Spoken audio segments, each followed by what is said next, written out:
بسم اللہ الرحمن الرحیم۔ درس نمبر 50۔ آسمانی کتابوں کے نزول کا مقصد حصول ہدایت ہے۔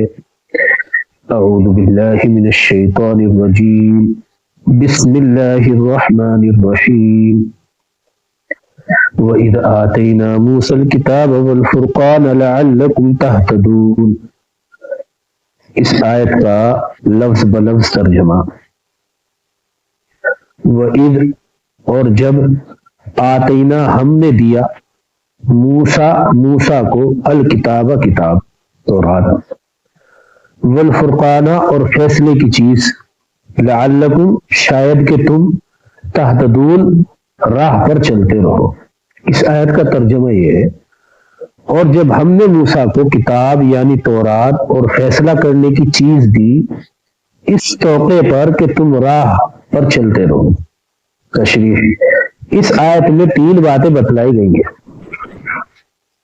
نمبر 1، اس وقت کو یاد کرو جب ہم نے حضرت موسیٰ علیہ السلام کو کتاب دی۔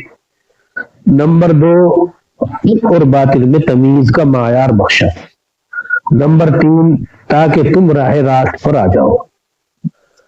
بنی اسرائیل کی ہدایت کے لیے اللہ تعالی نے جو کتاب ہدایت عطا کی وہ تورات ہے، جس کا تذکرہ سورہ بقرہ کے آیت نمبر 53 میں کیا گیا ہے۔ قرآن مجید میں الکتاب جہاں بھی بولا گیا ہے وہاں قرآن مجید مراد ہے، مگر قرآن مجید کے علاوہ تورات کے لیے بھی الکتاب کا لفظ بولا گیا ہے۔ اسی طرح قرآن مجید کا ایک اور نام الفرقان ہے، اور یہاں تورات کے لیے لفظ الفرقان بھی استعمال کیا گیا ہے۔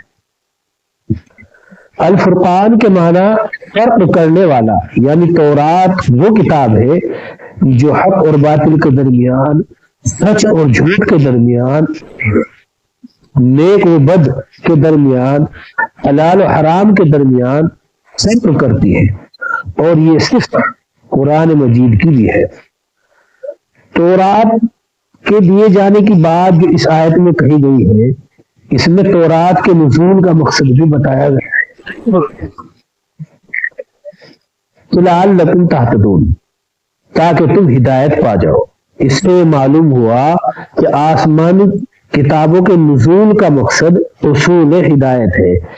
جس طرح تورات بنی اسرائیل کی ہدایت کے لیے نازل کیا گیا، اسی طرح قرآن مجید بھی امت محمدیہ کی ہدایت کے لیے نازل کیا گیا، بلکہ پوری انسانیت کی ہدایت کے لیے نازل کیا گیا۔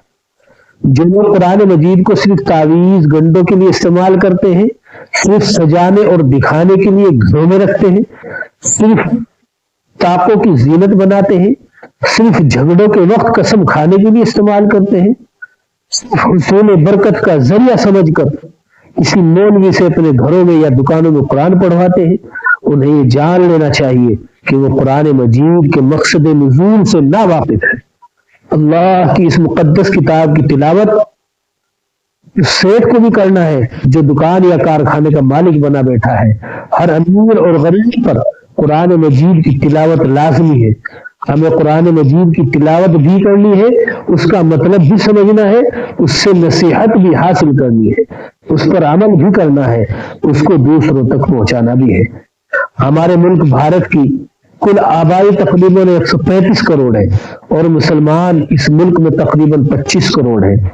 اگر بھارت کے 10 کروڑ مسلمان بھی اس مقدس کتاب قرآن مجید کے پیغام کو باقی غیر مسلم آبادی تک پہنچائے تو ملک کا نقشہ آج وہ نہ ہوتا جو ہم دیکھ رہے ہیں۔ ابھی بھی وقت ہے کہ مسلمان قرآن مجید کے اس اہم ترین پیغام کو اپنے غیر مسلم بھائیوں تک محبت، ہمدردی، خدمت اور عمدہ اخلاق کے ساتھ پہنچائیں۔ اللہ تعالی ہم سب کو قرآن مجید کے حقوق کو جاننے اور ان کے ادا کرنے کی توفیق عطا فرمائے۔ آمین ثم آمین۔